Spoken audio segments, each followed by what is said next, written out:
ارے ممبر پہ آنے والے تو فتویٰ مت دے، تو فضائل پڑھ، مصائب پڑھ، ٹھیک پڑھ، تو ڈھول مت بجا۔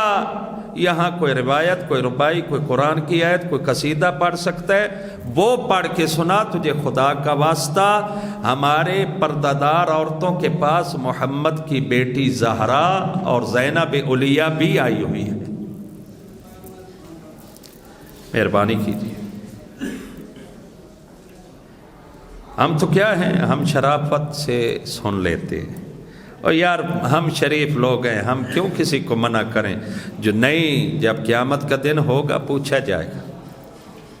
میں نے اس دن بھی شاید عرض کیا تھا، تو عدالت میں کیس گیا تو کہا کہ یہ جو پڑھ رہا ہے اس کی شخصی رائے ہے، یہ کوئی شیعت کی رائے تھوڑی ہے۔ اس نے کہا بھائی 10,000 کا مجمع اش اش کر رہا ہے، اس کو داد دے رہا ہے، وہ کون ہے؟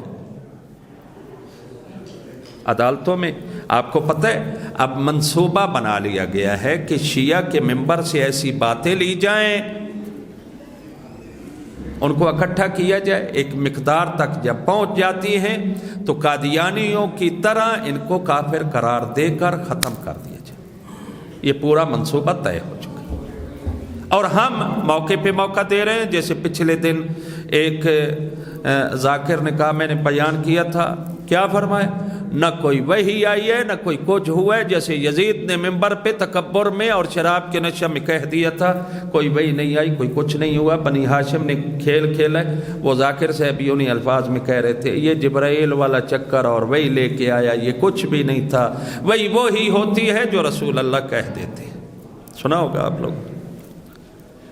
اور دوسری بات، ظلم بری نقل کفر، کفر نہ باشد۔ آپ کہاں رہ رہے ہیں شیعو؟ آپ کے ممبر پہ کھڑا ہوا ذاکر صاحب کہہ رہا ہے کہ آپ علی کو نماز سے نکالتے ہیں، علی آپ کے گھر میں داخل ہوئے ہیں۔ اس کا معنی کیا ہے؟ رونے کا مقام ہے۔ آگے نعرے لگا رہے ہیں، کاظمی صاحب نعرے لگا رہے ہیں، یہ کیا ہے؟ کتنا غلط جملہ ہے، اس کی گہرائی میں جائیں۔